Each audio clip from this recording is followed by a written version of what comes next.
سلام کیا جان، خیلی خوش اومدی به هولیگانیسم.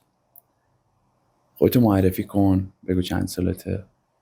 سلام و درود سهیل عزیز، مرسی از دعوتت. خیلی خوشحالم بتونم کمک کنم به شما هدف تو جامعه LGBT. سلام و درود به کسایی که ما رو میبینن. من کیارشم یا کیا و کیمیا. 25 سالمه و متولد تهران. و دیگه چی بگم؟ کجای تهران؟ ما سمت جنوب شهر میشیم و جنوب شهر تهران میشینیم. کل زندگیتون اونجا بودی؟ نه، جابجا زیاد شدم. کجا بودی؟ مجردی زندگی کردن از راهن اونجا بودم. بعد دوباره شهرهای برگشتم و دیگه آخرین تجربه جدا زندگی کردنم سعادت آباد بود. خب خودتو چی آیدنتیفای میکنی؟ یه توضیح راجع به گرایشت بده. من نان باینری ام. بعد نان باینری ببخشید من پریش ذهن دارم، برای همین مجبورم که بنویسم که اینا رو یادم نره که بتونم بهتر کمک کنم. کاملا اوکی. قربونت برم. نان باینری میشه غیر دوگانه یا همون غیر باینری. یعنی هویت جنسی من، افراد مثل من انحصاراً مرد یا زن نیست. اینو دقت کنید، هویت جنسی، هویت که راجع به هویت هم یه توضیحاتی بهتون میدم و بخوام بیشتر راجبش توضیح بدم. از بدو تولد وقتی انسان متولد میشه دو دسته تقسیم میشه، مرد یا زن. درسته؟ واسه افرادی مثل ما به مرور زمان که دیگه اون کاراکتر شکل میگیره، شخصیت شکل میگیره، قدرت درک کردنت بیشتر میشه، به مرور زمان توی قلبت، ذهن خودت احساس میکنی که کاملا نه مردی نه زن و هویتت در حال ابهامی داره میچرخه و تو نمیدونی چیه. ما ذهنمون نیاز داره که یه چارچوبی داشته باشه که اون آرامش نسبیه شکل بگیره. برای همین نمیتونم بگم که زنم، نمیتونم بگم که مردم. اون هویت جنسیه بیشتر مطرحه این وسط.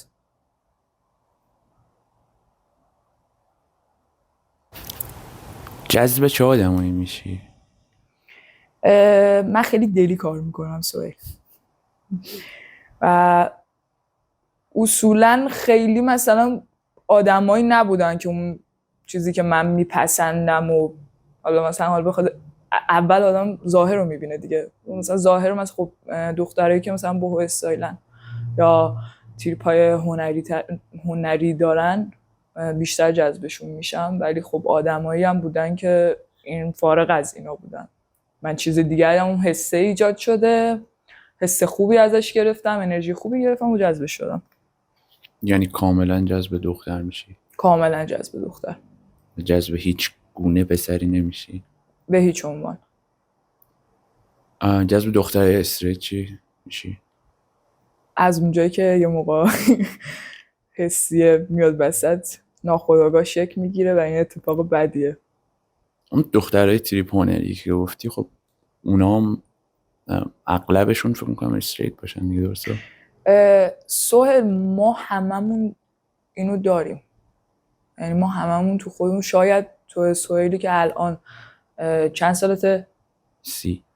تو سهیل 30 ساله شاید 10 سال دیگه یه واسه یه اتفاقی بیفته که یه خیلی ناخودآگاه حس کنی مثلا با یکی آشنا شدی، اسمش مثلا حالا آرشه، یا مثلا من فقط تونستم به آرش حس پیدا کنم. یعنی ما هممون اینو تو خودمون داریم. آره دقیقاً 0 و 100 نیستش و یه در واقع اسکیلیه. چرا فکر میکنی این گرایشو داری؟ چی شد که به این نتیجه رسیدی که تو نان باینری هستی؟ یه پروسه خیلی سختی داشت، آزمون و خطا. من خیلی آدمی هستم که تجربه گرام. تا تجربه نکنم، خطا رو نچشم، متوجه درستش نمیشم و هممون هم اینو داریم. حالا من به نوع خودم اینو خیلی زیاد تو خودم دارم. من سال دوم دبیرستان کام اوت کردم و کلا با این فضا آشنا شدم. کلا متوجه این شدم که آقا اصلا تو دنیا چیزی به اسم تراجنسیا هست، چیزی به اسم همجنسگرایی هست و اینا هستن و زندگی دارن میکنن و وجود دارن و خیلی سالها و قرنها قبلتر از ما هم بودن. یعنی چیزی نیست که بشه منکرش شد. من فکر میکنم موقعی 15-16 میشه دیگه، دوم دبیرستان فکر میکنم، درسته؟ توی اون دوره آشنا شدم و خیلی سفت رفتم تحقیق کردم و به عنوان ترنسکشوال من کام اوت کردم و سفت رفتم تحقیق کردم و اولین چیزی هم که برای من خیلی مهم بود مذهب بود که علاوه دین و اینا مشکل نداشته باشه. حالا نمیگم من آدم مذهبی هستم، من آدم مذهبی سفتی نیستم، ولی خدا رو قبول دارم. خدا ولی خب هست. فکر کنم داره چیزی که اعتقاد داری. آره مشکل با مذهب یعنی داره. آره داره، ولی چیکار ترنس نه. با آره. ترنس نه. و من به عنوان ترنسکشوال اولین دفعه خب کام اوت کردم. بعدش که حالا نان باینری، قضیه نان باینری از آره. که شروع شد یه و چجوری که اوکیش کردی با قضیه مذهب؟ اینو من کاملتر شرحش بدم لطفاً، و چون میخوام به یه سری نکته اشاره کنم امیدوارم به خیلی از بچه‌ها بتونه این کمک کنه. کسایی که اشتباهاً اومدن حالا طی یک سری شرایط‌های زیستی که قرار دارین، چه درون خودتون چه محیط دورتون، اشتباهاً توی یک گرایش دیگه میان گرفتار میشین. بچه‌ها نترسید، جسارت اینو داشته باشین که بیاین بیرون، چون بعدش دیگه واقعاً آسیب میزنه هم به خودت و ما مسئولیم نسبت به خودمون در وهله اول و نسبت به اون گرایشی که داریم میگیم آقا من اینم. نمیدونم، ترس از خانواده، ترس از جامعه، ترس از اینکه مثلا جلوی دوستان من به هم خراب نشه، این چیزا رو نداشته باشید. زندگی کن. و خدا رو شکر من این جسارت رو داشتم که از این داستان اومدم بیرون که بیشتر به این اشتباه ادامه ندم و به کسای دیگه‌ای که واقعا این شکلی هستن آسیب نزنم. خودم رو مسئول دیدم. دوستانی که تئاتر شهر، پارک دانشجو خیلی کارو میکنید، شما مسئولید. خودتون رو مسئول بدونین در قبال چیزی که ادعا میکنید. امیدوارم بعدا دوچاره یه سری داستانا نشه، تو خیابون منو نبینید داستان بشه و امیدوارم درکش کنید. واقعا امیدوارم درکش کنید، چون درد ایجاد میکنید، زاویه دید مردم رو دارین تغییر میدید. خب تا الان نظرت راجع به همون 3 دوستی که توی تئاتر شهر دیده بودیم که ویدیوشو گذاشته بودیم، نظرت راجع به اونا چیه؟ خب من یا شاینی مثلا، مثل ویدیو شاینی، این آدما به شدت آسیب دیدن سوال و همینطور هم دارن آسیب میبینن. بحث اینه، یعنی که آسیب دیدن این آدما واقعا روانشون به شدت آسیب دیده. ببین من دوستانی دارم که واقعا گین یا واقعا ترنسن و من ندیدم شکل اینا این شکلی باشن. دنیای خودشونو دارن. دنیای من مجزا دنیای یک آدم استریت نیستا. فضای گرایش من، مدل من فرق میکنه. اینو نمیخوام بگم مجزاش کنم، ولی واقعا طبیعتشون این شکلی، حقیقتشون، ماهیتشون این شکلی، هویتشه. میدونی؟ از هویت زندگیش داره حرف میزنه و خیلی خیلی محترمن، خیلی محترمن. و آقا تو دنیای استریت ها آدمایی داریم که خودفروشی میکنن، ما منکر این نمیشیم. خب یه خاطره هم از این قضیه بگم. من یه جا کار میکردم، یه باریستایی داشتیم، شیفت اومد بزنه و اومد از خاطره شب قبلش شروع کرد تعریف کردن که یه دوستی دارم خیلی پول داره، بچه جردن، خونه مجردش اونجاست، ماشینش بلند و بیساره. یه کاری کرد من خیلی حال کردم. گفتم چی شده؟ تعریف کن ببینیم. آره رفتیم یه دختر خودفروشی و گفت چند؟ گفت 1.5. گفت بشین بالا بریم. برد خونهشون. گفتم ما الان میخوام دوتایی با هم ترتیب اینو بدیم. گفت برو تو اتاق حاضر شو. دختره رفت تو اتاق لباسشو در آورد، سگشو پسره برده که سگش ترتیب دختره رو بده. من گفتم آره من خیلی حال کردم با این حرکت فلان بیسار، خیلی با ذوق. من همونجا زدم تو پرش. گفتم تو کی هستی؟ تو رفیقت کیه؟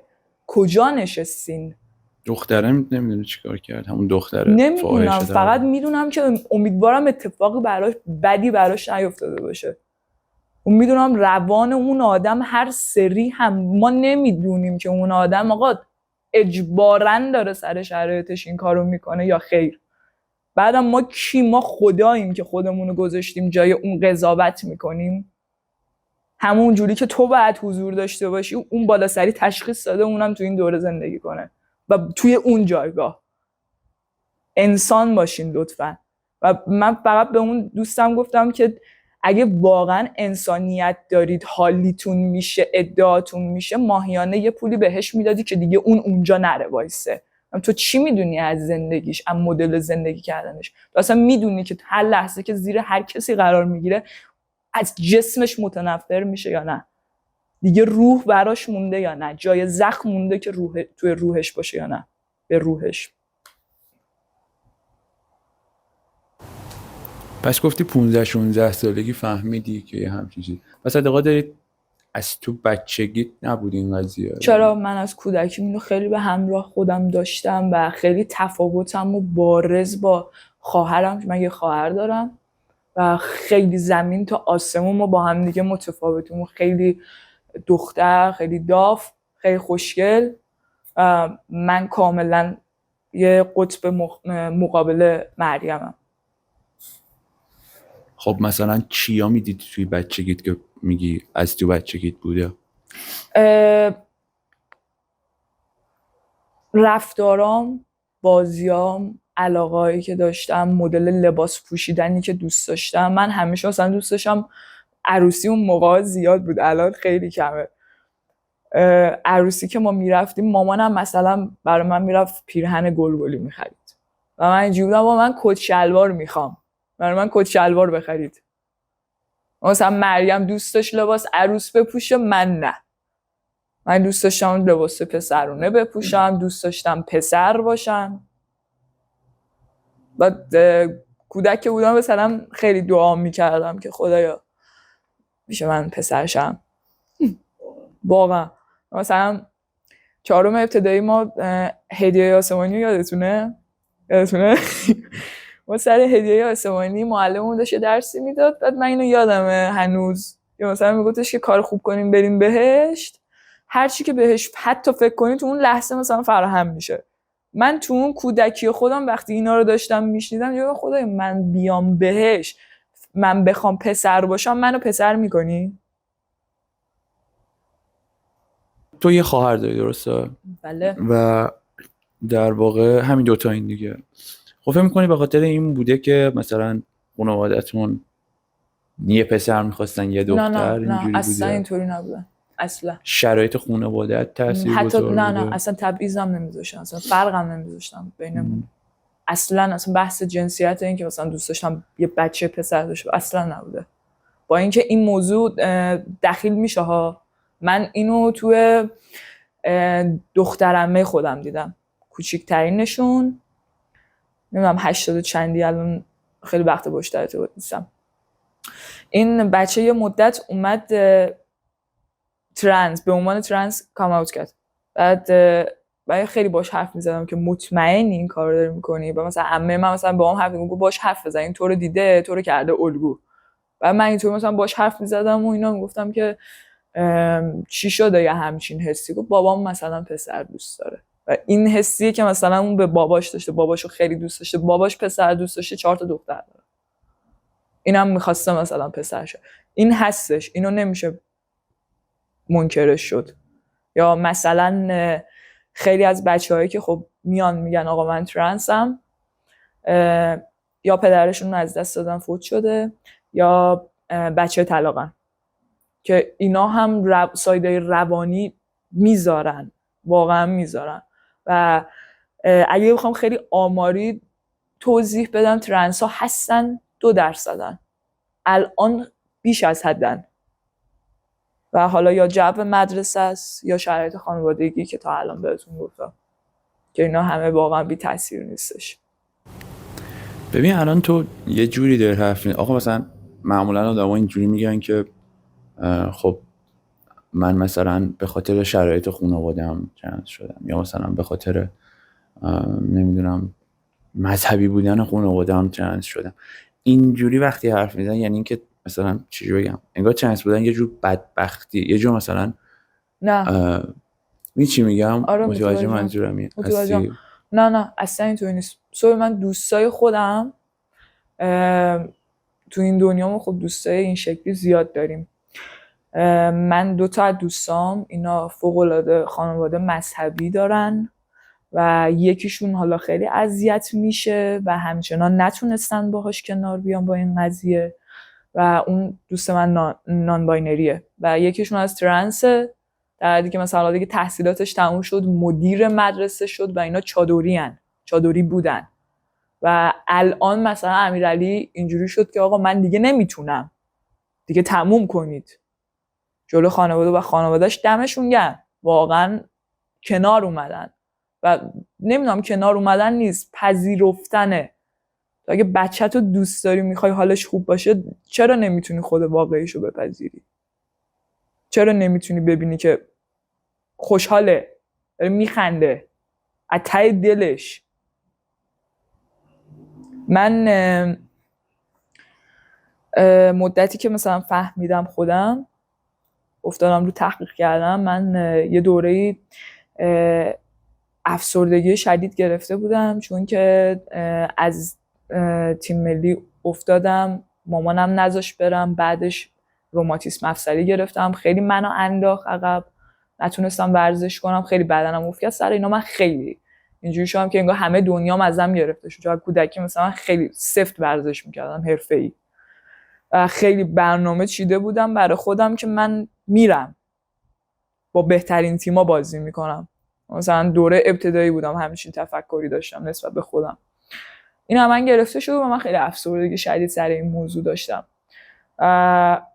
دکتر که میرفتم، روانشناس که میرفتم، به دکترم گفتم دکتر من یه موضوعی رو فهمیدم جدیدن، من احساس میکنم یه همچین داستانی دارم، چون من اینو از بچگی این حس رو داشتم، همیشه مثلا تو کودکی دخترها با پسرها دوست داشتن، مثلا اشوه‌های کودکیشون رو میومدن ناز میکردن، من اینا نه، شما پسرها رو میزدم، دعوا میکردیم، واقعا این داداش بودیم، میزدیم همدیگه رو به قصد کشت. و اینا رو ما با هم مثلا خیلی میام تفاوتایی که مثلا تو کودکی با مریم داشتم، اینا رو میدیدم تو مدرسه هم میدیدم بین دوستام، و گفتم دکتر من این شکلی ام. و گفت خب روند معالجات که مثلا میخوای بیای اینجا، ما میذاریم روی این محور بریم جلو ببینیم مثلا چجوریه. دوره‌هاش 7 ماه تا 1 ساله، من نزدیک به 2 سال رفتم و سال 94 آزمایشامو نوشت، ژنتیک و هورمون و سونوگرافی، و من رفتم همه رو دادم و جوابا رو بردم پیش دکتر، نگاه کرد و گفت همه چی اوکیه، میتونی عمل کنی. و من خیلی خوشحال بودم، انگار قشنگ دنیامو بهم داده بودن، خیلی حالم خوب بود. بعد گفت برو مامانتو صدا کن بیاد تو. بعد مامانم صدا کردم اومد تو، اینا نشست و من نمیدونستم، نه حالم خوب بود نه خوشحال بودم، نمیدونستم گریه کنم یا بخندم. این جفتش با هم دیگه داشت اتفاق میافتاد، هیجان به شدت بالا بود. و گفت بچه‌تو نگاه کن، حالش خوبه، افسرده نیست، مسئله‌ای که داره، اون درگیری که داره، ببین اینو میخوای ببینی یا اونو میخوای ببینی ازش. و ساعت مثلا من آخرین وقتم رفتم داخل، ساعت 11 من توی فاطمی میپریدم و اون موقع هم 17 سالم بود. دادگاه رفتم، من تا دادگاه هم رفتم، درخواست دادم و درخواستم رو رد کردن، گفتن سنت قانونی نیست. نمیخوام اینو بگم خیلی مثلا جو بگیرتتون، ولی خیلی ها مثلا اینجوریان که تو این باید دادگاه میری با پوشش مثلا اسلامی بری تو. من همین شکلی رفتم پسرونه و کسایی که اونجا نشسته بودن گفتم ببین اگه فلان شعبه رفته بودی میبردنت و شلاق داشتی. من اینطوری بودم که من پسرم چی داری میگی. این واسه اون دوره من بود. 2 سال بعدش که دیگه درخواست من رد شد، تو سن 19-20 سالگیم بود که کلاً دید من نسبت به عمل کردن عوض شد و احساس میکردم که خب ما الان واقعا این موش آزمایشگاهی میمونیم زیر دست تست و من اینو نمیتونستم بپذیرم و خب با بچه‌هام تو آخرین مراحل روانشناسیشون صحبت میشه که آقا تو مرد واقعی که میخوای یا زن واقعی که میخوای نمیشی، اینو میدونی دیگه، اینو میپذیری و اونا هم میپذیرن. خیلیاشون با من نمیتونستم. یعنی ترسیدی میخوای بگی از اینکه مرد بشی یا هیچ راه برگشتی نداشته باشی؟ چون راه برگشت نیست دیگه، درسته؟ راه برگشت نیست و درصد بالایی هم هستن کسایی که مثلا ببین مورد داشتیم عمل کرده کاملا پسر شده و یهو دیده به یه پسری حس پیدا میکنه، اون دیگه راه برگشت نداره و دست میزنه به خودکشی. من اینو نخواستم لمس کنم که یه جایی نرسه پشیمون شم و از روی این پشیمونیه بیام کاری کنم که نباید بقیه زندگیمو حروم کنم. سر همین به فکر نان باینری بودن افتادی؟ این پروسه نان باینری هم خودش قشنگ یه سالی زمان برد، چون من هر چی هی سرچ کردم گفتم خب واقعا اینجوری بودم که آرامش رو من نداشتم. من چیم پس؟ هی گفتم بابا من چیم؟ من چی میتونم باشم؟ و دیگه افتادم روش، تحقیق کردم، خوندم تا با نان باینری آشنا شدم. دیدم خیلی منو داره، خیلی توی من هست این و اون آرامش ذهنیه برای من ایجاد شد.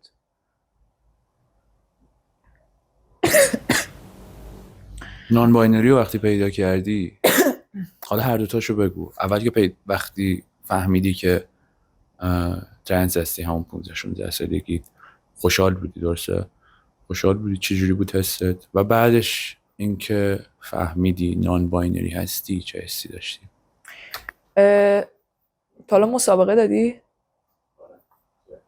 حس پیروزی دیدی چجوریه؟ میبری انگار تازه متولد شدی. واقعا این حس بود، انگار دنیا رو به هم داده بودن، چون یه سردرگمی داره تو خودت، یه جوری میچرخونتت و واسه خودت همش ابهامی. و خب من اینجوری هم که آقا من خب جنسیتم دختره، خب من حس ندارم به پسر، از اونورم نمیتونم به عنوان یک همجنسگرا باشم چون اون نیست تو من. خب من چیم این وسط؟ هی ابهام هی داره میچرخه، هی من چیم تا بالاخره یه چیزی پیدا میکنی که بابا پشمام این همونیه که منم. من اینجا متولد شدم، من اینجا فهمیدم چیم. خب من اینو حالم خوب شد دیگه، تکلیفم با خودم معلوم شد.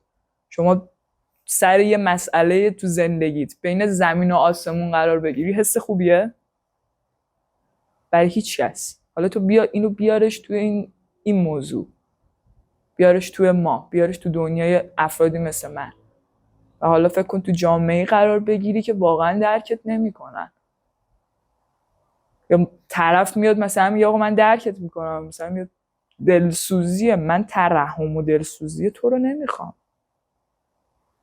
نیازی نداریم بهش.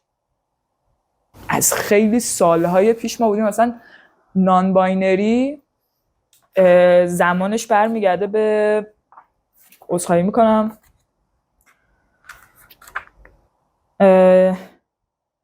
400 سال قبل میلاد مسیح وجود داشته تا 200 میلادی ثبت میشه و این اعلام حضورم از هند میاد، بعد دیگه حالا رواج پیدا بکنه کشورهای دیگه و دنیا.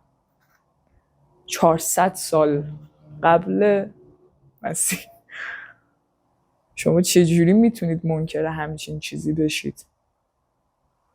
قبل اینکه من به دنیا، ننه بابای من به دنیا بیان، مادر بزرگ پدر بزرگ من به دنیا بیان، وجود داشتن.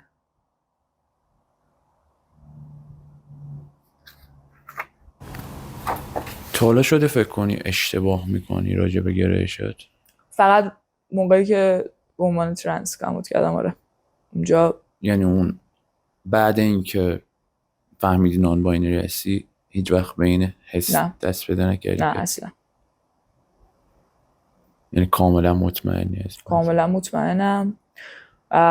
راجع به اینم بچه‌ها بی پرده بگم، خیلی از بچه‌ها هم هستن اینو امتحان میکنن، حالا در حد یا چت کردن یا واقعا میرن به عمل هم میرسه و از گفتن شرم دارن و میترسن.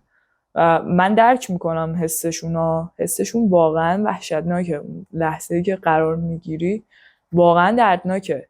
منی که الان اینجا نشستم خیلی راحت تر دارم راجع به صحبت میکنم، 2 سال پیشم 3 سال پیشم این شکلی نبود. من میخواستم حرف بزنم اشکم در میومد. من جایی قرار گرفتم که مجبور شدم یه جوری شک پیدا کردم به این قضیه به خودم که نکنه من واقعا دارم توهم میزنم، نکنه مثلا خانواده‌ام دارن درست میگن، نکنه فلانی داره راست میگه. من شک کردم و ممنونم امتحانم کردم، واقعا از خودم ممنونم. من امتحان کردم، من با پسر سکس کردم و دیدم هیچ حسی ندارم، هیچی. و از این قضیه مطمئن شدم که خب من واقعا با این دنیا کاری ندارم. این خود واقعی تو پیدا کردنه، تکلیفت با خودت معلوم میشه قشنگ. با اون پسر بودی یا چند وقتی درسته؟ رابطه آنچنانی نداشتیم. خب چطور بود؟ فقط رابطه؟ در حد همین بود که من بخوام خودم مورد تست قرار بدم که مطمئن شم از خودم. اصلا تحریکم نمیشه سوی، اصلا. حتی حال به همزن بود برام. اون حسش راجع به تو چطوری بود؟ فکر کنم ببخشید پسرها اگه نتونن پارتنرشون رو ارضا کنن فکر کنم حس خیلی بدی بهشون دست بده. یا حتی یه دختر خودت در نظر بگیر اگه نتونی پارتنرت رو ارضا کنی واقعا حس بدی داره. من خودم واقعا حس بدی میره رو مخ آدم.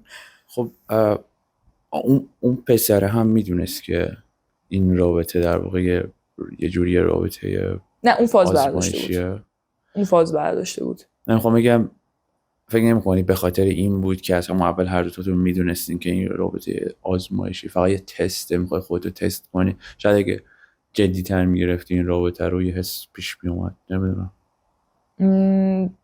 تا الان که برای من نیومده.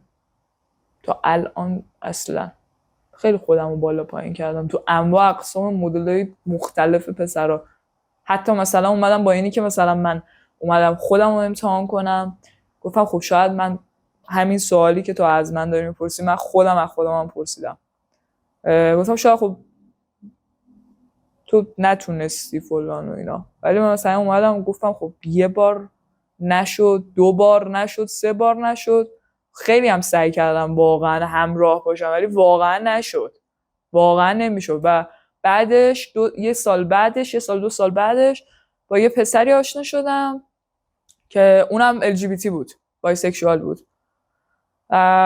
با هم دیگه صحبت کردیم و خیلی هم پسر فوق‌العاده، پسر واقعا هر دختری با این آدم باشه یا هر پسری با این آدم باشه واقعا خوشبخت ترینه. خیلی آدم فوق‌العاده‌ای بود. یعنی مثلا اینجوری بودم که مگه داریم یه پسر انقدر باشور مثل تو؟ مثلا به من میگفتش که از من میگفت تایم پریودت کیه و من اینطوری بودم که سوالت داره بهم بر میخوره. اینجوری شد که نه بر نخوره، میخوام بدونم که اگر مثلا اون تایم تو یه همچین شرایطی داشتی من حواسم بهت بیشتر باشه. بعد اینو گفت من اینجوری شدم مگه داریم؟ ولی من اینطوری بودم که مثلا قشنگ سر 1 ماه و نیم گفتم من نمیتونم هم دختر میخوام.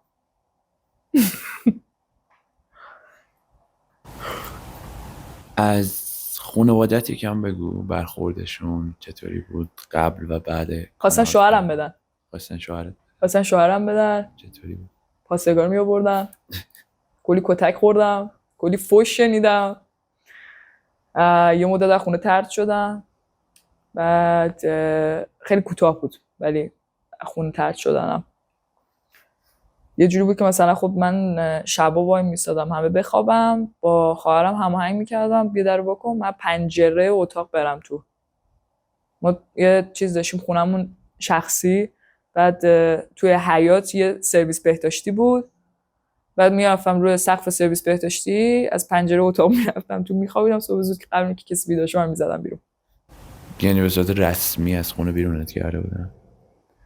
آره من خیلی کتک خوردم آخه. خب الان کنار اومدن یعنی؟ چاره‌ای ندارم. من وجود دارم. 100%. چطوری تونستی یه کاری کنن که کنار بیان با این قضیه؟ چی کارا کردی؟ چون این فکر کنم خیلی کمک کنه به خیلی از بچه‌ها. میندازنتون بیرون، فوش میدن، کتک میدن. میتونم فوش بدم؟ به تخمتون، واقعا به تخمتون. یه جایی به بعد دیگه واقعا اونا خسته میشن. نه خب ببین یه ذره قد بودم. دقیقاً یه ذره زیادی قد بودی، چون ببین آقا جنگ نیست، ما نمیخوایم پدر مادر هم ناراحت بشن، یعنی اینکه آخه میشن سهل 100% میشن، ولی و تو هر چقدر بیا واسش منطقی توضیح بده که آقا این توی ژنتیک تو شکل گرفته، این علمیشو تو بیا واسه اینا باز کن و واقعا متوجه نمیشن. ببین من مورد داشتیم دوستم شیمیل بوده و این میخواسته پسر شه، خانوادهش دختر میخواستن، بردن عملش کردن و این دختر شده و اون نمیخواد اینو. دیگه از اون برای بوم افتادن فکر کنم. چقدر ظلم، واقعا چقدر ظلم. زندگی اونه، زندگی شما نیست. شما عزیزای مایید. ببین میدونی سهیل، من مامانم من فوق العاده آدم خوبیه، من خیلی مامانم رو دوست دارم، ولی خب کیه که عدس خانواده‌اش ناراحت نشده باشه؟ منم یکیشون. مامان من مثلا یه جاهای ما بحثمون با هم میشد و میومد دست میذاش رو جایی که نباید. به من میگفت تو دختر نیستی، تو پسر نیستی، تو دختری، تو بدنت بدن یه دختره. و خب من اونجا نمیتونستم مامانم رو بزنم یا بهش فوش بدم، من خودم رو فوش میدم و خودم رو میزدم و خونه میزدم بیرون. و من فقط اینطوری بودم که بابا ما تو طول روز تو جامعه انقدر از این حرفا میشنویم که حد نداره واقعا. از تویی که عزیزیم واسه من عزیز تو هم و وجود تو هم، از شما واقعا انتظار نمیره. شماها نکنید این کارو، پدر مادر عزیز نکنید این کارو. بچه‌تون رو دارین سرویس میکنید. چی میخوای از اون بچه بمونه دیگه؟ روانشو دارین مختل میکنید. درد داره، واقعا درد داره، ولی قوی باشید. ما تو درد نکشیم که این نمیشیم. خیلی قوی تر از این حرفاییم. چی کارا کردی که مامانت راضی شد نگفتی اینو؟ دکتر خیلی باهاش صحبت کرد. دکترم خیلی باهاش صحبت کرد، ولی ببین سوال کنار اومدن هیچ موقع راضی نمیشن، نمیپذیرن، هیچ موقع نمیپذیرن. ببین از اون برم من حق میدم خب یه بچه‌ای متولد شده، کلی مثلا تا این پروسه این که مثلا بگذره بشه 25 سالش، کلی آرزو و اینا داشته واسش، ولی حالا میاد برعکس میشه، اون چیزی که اون فکر میکرده نیست. و خب این خیلی خودخواهیه، این خودخواهی والدین ما رو نشون میده. تو تعیین میکنی که اون چجوری زندگی کنه، تو نمیتونی اینو تعیین کنی. ما هممون مسیرامون جداست، یه مسیر رو داریم میریم ما، ولی مسیر زندگیمون جداست. من مسیر خودم رو دارم میرم، مامان من تو مسیر خودت رفتی داری میری، پدر من تو هم همینطور. ببین من اینجوری فکر نمی‌کنم. من احساس می‌کنم یه راهی هست که هم خانواده ها اوکی باشن، هم بچه‌هایی که به عنوان LGBT آیدنتیفای میکنن. یعنی اینکه مثلا این چیزه که میگن نسیخ بسوزن کباب، یعنی احساس میکنم یه صحبتایی هست که اگه شکل بگیره اون کنار میان خانواده با این قضیه و بچه ها هم خیلی ناراحت نمیشن از حرفای خانواده ها. سوری جان به نظرم اینا واقعا شعارهای پوشالیه. چون ما تو جامعه‌ای داریم زندگی میکنیم بلا استثنا همه لحاظ روانی یه جوری تحت فشارن و وقتی میان بیرون میخوان همدیگر رو بدرن بی دلیل. ببین من با دوستم تو پیاده رو داریم میام، یه یارویی داره از روبرو میاد و خب آقا منطقیش اینه که خب ما 2 نفر داریم رد میشیم، یا اگه تو خیلی عجله داری بیا این بر جوب از این بر برو، یا مثلا ببخشید محترمانه. و این آقا فکر میکنی چی کار کرد؟ برو اون بر دیگه. What the fuck؟ چرا؟ بابا تو هر مسئله‌ای داری، هر داستانی تو زندگیت داری مال خودته، نباید بیای بیرون سر به من ربطی نداره. من اگه تو زندگیم داستان دارم 1001 درد دارم، چرا باید بیام خالی کنم سر یکی دیگه؟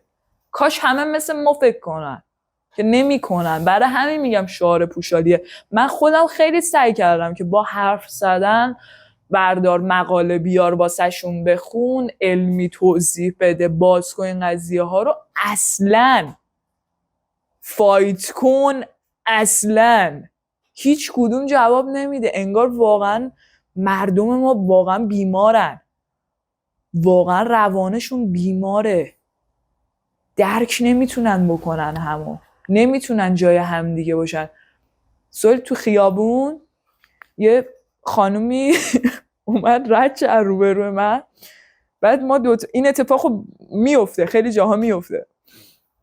بعد این اومد، منم داشتم میومدم، من اومدم این و این خانمه هم اومد این و بعد من اومدم این و خانمه دوباره اومد این و بعد یهو صداشو میبره بالا واسه من، بابا تو خلی؟ به من میگم بابا چت آروم باش، اون اتفاقی که برای تو داره میفته برای منم داره میفته. چرا باید مثلا به خود اجازه بدی که به من توهین کنی؟ چرا باید اعصاب خودتو خورد کنی؟ آروم باش.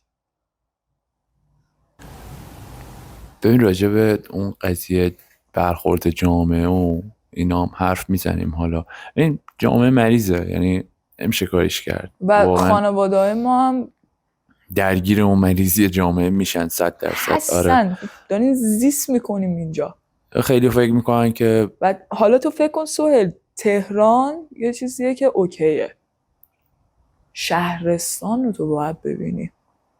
آره این قضیه نگاه مردم قطعا تو شهرستان خیلی بدتره، خیلی به شدت. ولی مریض بودن مغز مردم رو من احساس میکنم تو تهران خیلی بیشتره. آره تحت فشارن همه. آره همه به شدت تحت ببین فشارن. یه چیزی که هست اینه که ولی آقا من اینو میگم، حرف من معقول نیست. من الان دارم میگم آقا تو نوعی که تو اینجا داری زندگی میکنی، تو این جامعه، با تمام مسائلی که داری دورت، با تمام مشکلاتی که داری، من درکت میکنم. شما استریت، شما نمیدونم LGBT، درک میکنم، داستان داری، اعصابت خورده، ناراحتی. مامان بابام درک میکنم، درکمون کنید. شما هم اینجوری نگاه کنید. به خدا ما هم حالمون بده، به خدا ما هم 1001 داستان داریم تو زندگیمون. ما هم چشامونو وا نمی‌کنیم با لبخند، ای ول صبح شد. ما هم اینجوری که ای بابا صبح شد. ما هم اینجوری داریم زندگی میکنیم، حتی سخت‌تر. دقیقا همینه. ما اگه یکم اینطوری فکر نکنیم که فقط ما بدبختی داریم، فکر می‌کنم کلا جامعه بهتری نه، داشته باشیم. جامعه ما این شکلیه که سوی جان 2 نفر بشینن با هم دیگه درد و دل کنن، مسابقه کی بدبخت‌تره تشکیل میشه. بابا بیخیا، کاپ مال تو.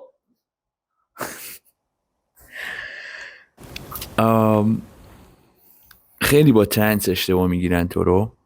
خیلی ها میگن که ترنس خیلی هستی. برام پیش میاد. آره. خب چیکار میکنی تو این شرایط؟ یه جاهای سوال من خودم حتی مجبور میشم به این عنوان خودم معرفی کنم. از اون جایی که ترنس جا افتاده تره تا نان باینری تا کلام آمده اصلا بقیهشون آره بقیه گرایش ها ترنس اصلا چیزه حرام خیلی نیست، بازتر شده الان. آره. مثلا دوره‌ای که من به عنوان ترنس اومدم و اون موقع اگر تو مجوز پوشش نداشتی پلیس میگرفتتت میبردت 60 تا 80 تا ضربه شلاق میخوردی به خاطر کشف حجاب. الان مثلا یه همچین قانونی برداشته شده، الان مثلا راحت ترن بچه های این شکلی، ولی باز میگم تو درگیر میشی. همه آدما شبیه هم نیستن، جامعه پر از آدمای اینجوری باید مثل پسرها زیاد رفتار میکنن. آره. خب چیکار میکنی باز؟ البته الان یه خورده درسته؟ کمتر شده. نه برام فرقی هم نداره، برام مهم نیست. نه اصلا برام مهم نیست، چون میگم نه غالبا مرده رو دارم نه غالبا زنه رو. آره. اصلا برام مهم نیست و صرفا هم مثلا نمیخوام اصلا کسی بیاد بگه آقا دخترم، پسرم، آقا، خانوم. اصلا این صفت ها رو من حال نمیکنم خودم بشنوم. اسم دارم، اسممو بگو. نمیتونی کیا؟ خونسا بین جفتشونه. اون چیزی که این آدمو داره میسازه منم. لازم نیست بگی خانوم، آقا، فلان. ولی خب دیگه من چیکار کنم؟ با چقدر مثلا وایستم مثلا واسه کسی که مثلا کتونی زرنگی پاشه کلاه این شکلی گوش موهارم داده پای، مثلا توضیح بدم که آقا من گرایشم اینجوریه، یارو اومد مثلا من شما خوشم اومده، به درک خوشت اومده.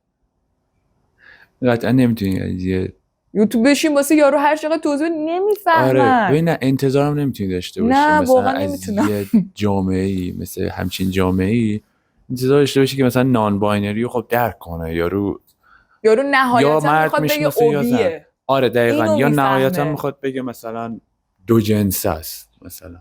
چی میگم؟ در صورتی که واسه مقوله دو جنس بودن زمین تا آسمون اصلا با تراجنسی و همجنسگرا فرق میکنه. واسه بحثشون جداست. تو به نظرت کدوم یکی از گرایش‌ها توی ایران حالا یا توی دنیا بدبختی بیشتری دارن، سختی بیشتری میکشن؟ واقعا برای همشون یکیه. حالا تو ایران واسه همه بچه‌ها واقعا درده هم زیاده. یعنی مثلا یه صحبتی داشتیم میکردیم، بچه‌های M2F خب پذیرفتنشون تو جامعه، تو هر جامعه سخت‌تره.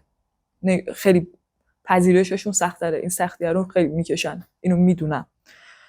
ولی واقعا نسبت مثلا خب به LGBT های اینوری، حالا مثلا بخواد F2M باشه یا مثلا نان باینری یکی مثل من باشه یا لزبیان باشه یا هر چیزی، اینا خیلی پرروتر میرن جلو و من واقعا میگم دمتون گرم، واقعا دمتون گرم. چرا فهم کنی اینطوریه؟ حداقل ظاهر رو حفظ میکنن. ما ظاهر هم نمیتونیم، بچهای F2M ظاهر هم نمیتونن حفظ کنن. اون شروع میکنه تو خودش خورد شدن، سالها اینو با خودش که یارو به من این حرفو زد، این میمونه توشون. ولی واقعا M2F خیلی قول دارین، نمتون گرم. خوب وای میسید، واقعا خوب وای میسید جلوشون. آفرین دارید. کلا مشکلاتی که الان یه نان باینری توی ایران داره چیه؟ چیا رو میتونی نام ببری، شرح بدی؟ این که مثلا الان من اومدم باندانا رو بستم، سرمه کشیدم، شاید گاهی دلم بخواد لاک بزنم و شاید دلم نخواد اینو ببندم و دوست دارم با لاک و سرمه برم بیرون و از بغلم رد میشن، دختر بود یا پسر، یا به خودش اجازه میده طرف بیاد میپرسه، عملا ازت میان میپرسن و هیچ ابایی هم ندارن، اصلا به این فکر نمیکنه که آقا از پرسیدن این سوال از یک شخص درست هست، اصلا سوال من شخصی هست یا نه. و یکی از مسائلی که باش درگیرم تو جامعه، نمیتونی اونجوری که دلت میخواد باشی، یا باید پسرونه بیای بیرون یا کاملا دخترونه. و تو محل کار تو مجبور میشی خودتو به عنوان ترنس معرفی کنی چون جا افتاده تره، بیشتر میپذیرن. دیگه یه چند تا نکته دیگه هم نوشته بودم.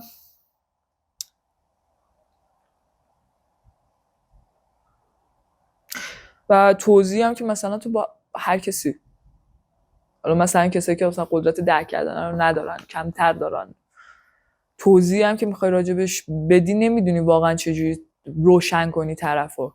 مثلا نهایتا مثلا تو اسم هویت جنسیتی میاری، میگه دو جنسه ای یا همچین چیزی واسه شون پیش میاد.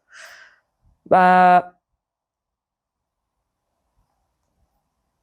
خطاب شدن هم که با ضمایر اشتباه هم که گفتم، یارو میاد یهو مثلا بهت میگه خانوم، میاد میگه آقا، نکنید تو این مملکت اینجوریه ها.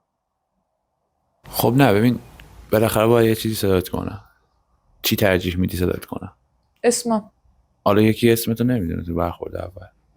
ببخشید مثلا ببخشید مثلا ساعت چنده؟ ببخشید فلان خیابون کجاست؟ واقعا صرفا لازم نیست شما بردارین یه صفت جنسی بدین به طرف. درست گفتم؟ درست حرف داره. احساس میکنم لزوما نباید یا خانوم بگی یا آقا، میتونی خیلی چیزای دیگه هستن که خیلی اصلا جنسیت زده نباشه، یعنی فقط یک شخص رو. چون ببین سوال ما هستیم، ما از سالها پیش بودیم و الان دنیا رو به جلو داره حرکت میکنه و مدرن همه چی. حالا من کاری ندارم ما جهان سومیم، ولی ما جهان سوم خیلی ها رو داریم تو خودمون که حداقل ادعاشون هم میشه، اصلا ادعاشون هم میشه که روشن فکرن، نه اینکه واقعا حالا اون بخش روشن فکرها رو بیا بذار کنار، ادعا که میکنن. درسته؟ اینا باید جا بیفته. فکر نمیکنم خیلی عجیب غریب باشه یا چیز زیاد از حدی باشه.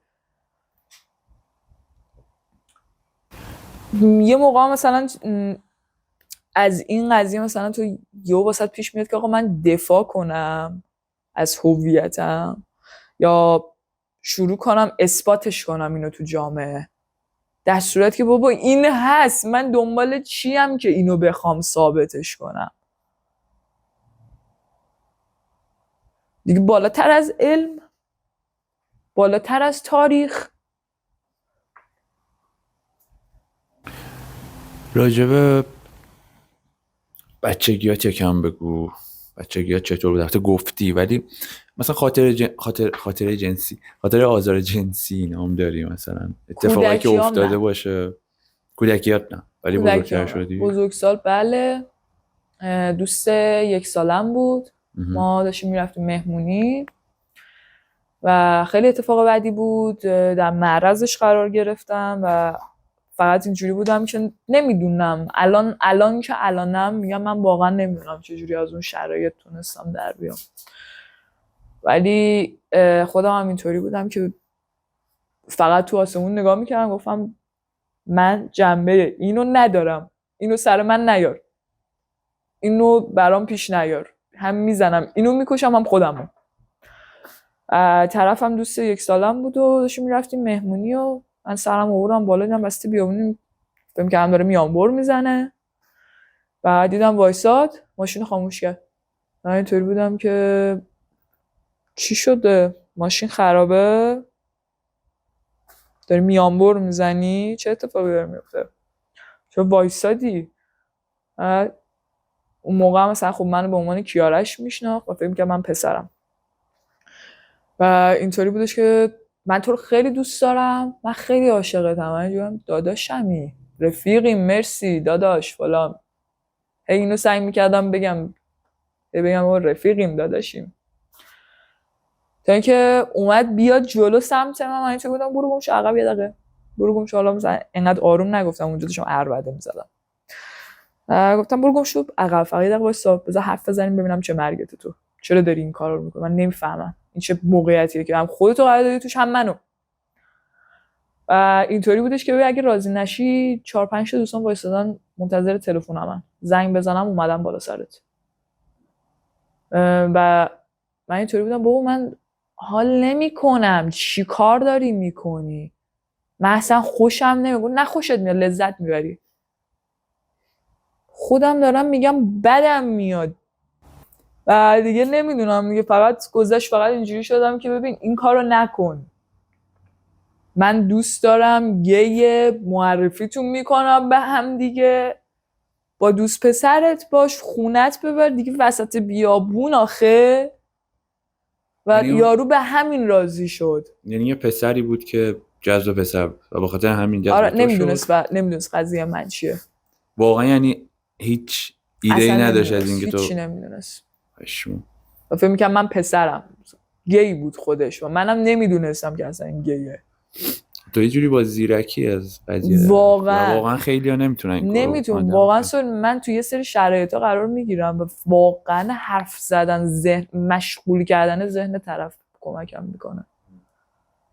چون یه بار دیگه اما با دوست دخترم بودم تو این همچین داستانی داشت پیش می اومد، تو ماشین دوستم بودیم، بعد 4 تا جوون به شدت مست پاره اومدن چسبیدن به ما، لاتولوت و اراذل و لاشخور محله بودن، محلشون. بعد یه کلی دوست منو زدن، اینا میخواستن بیان تو ماشین که هم مثلا کار منو بسازن هم کار دوست دخترمو. بعد ما هم خب ریده بودیم به خودمون دیگه، واقعا وحشتناکه تو این شرایط قرار گرفتم. من الان فشارم افتاده دارم میلرزم واقعا. و دیگه این دوست من خیلی کتک خورد که نذاره اینا بیان تو ماشین، یه نفر، اونا هم 4 نفر بهش. بعد یه تیکه فقط گفتم که یه دقیقه وایسا و فهم کردم من پسرم، اونا هم فهم کردم مثلا بچه خوشگل دیدن، یه پسر بچه خوشگل. بعد گفتم یه دقیقه وایسا، بذار من بیام پایین. بعد مثلا دوستم میگفت بابا نیا پایین، کیا تو نیا پایین، من اینجوری نه یه دقیقه وایسا. بعد دیگه اومدم از ماشین پیاده شدم، دوست دخترم گفتم درو قفل کن. من رفتم بیرون، درو قفل می‌کنی، دیدی شیشه رو شکوندن، نه یه جایی تو فقط بدو پشت سرت هم نگاه نکن. بعد رفتم با یکیشون حرف، مستم بودن، تو فقط کافیه به یکی بگی بیا تو همه جای گنده، همه جای تو خدایی هستن و خدا نکنه طرف مست باشه، جو میگیرتشون دیگه. از این حرفای این شکلی میدادم داداشمی فلان بیسار، ما آشنای فلانی هستیم، داداشیمون، اونو میگی داداشیممون، حرفای این شکلی. اونم که مست، داداش من اسمت چی بود؟ کیارش؟ داداش شماره تلفن منو بزن، هر جا گیر کردی یه زنگ بزن میام بالا سرشون. بعد ما نشستیم تو ماشین و پیمان اینجوری بود که اسکش کاش زودتر میومدی، من همه کتک خوردم. اینطوری بودم که نمیدونم چی کار کردی، چی بهش گفتی؟ گفتم نمیدونم، فقط بداهه فقط اومد که فقط خلاص شیم این موقعیت. و ما واقعا، من تو اون لحظه که حرف می‌زدم با یارو صدام داشت میلرزید، من اینجوری بودم واقعا. و نمیدونم این شرایط این شکلی واقعا یه سری جاهای این حرف زدن خیلی کمک کرده بهم. زیرکی خودته من نظرم. ببین آدما آره چون جنبشو ندارم واقعا تو اون شرایط قرار بگیرم، واقعا جنبشو ندارم، نمیتونم، دیوونه میشم. آدما معمولا 3 جور برخورد نسبت به شما دارن. خب شما و افراد جامعه LGBT یا اینکه خیلی مقابلتون قرار میگیرن و قبول نمیکنن و به اصطلاح هوموفوبن. درسته؟ حالا خیلی هاشون قبول نمیکنن که هوموفوبن، میگن نه ما هوموفوب نیستیم، مثلا با وجودشون اوکییم، با تبلیغ کردنشون نمیدونم چی از این حرفا. و حتی یه سری هم مسخره میکنن، جوک میسازن و اینا. چرا یه سری تبلیغ؟ هستن چرا ببخش. حالا بذار من سوالم تمام بشه بعد تو کامل جواب بده. اوکی. یه سری هم هستن، اون دسته اول، یه سری هم هستن خیلی ساپورت میکنن، یعنی در واقع اووردو میکنن و دلسوزی الکی میکنن و قربون صدقتون میرن و از این کار. و یه سری هم هستن که خب خیلی عادی کنارتون رد میشن، مثل بقیه رفتار میکنن باهاتون و تفاوت رو اصلا نمیبینن. قطعا ترجیحت دسته سومه میدونم، ولی خب خودت حالا بگو. نه دسته که سوم حزب باد میشن. اگه اون دسته سوم تو جمعی قرار بگیره که اونا شروع کنن مسخره کردن من نوعی، اونم باشون همراه میشه. ممکنه آره.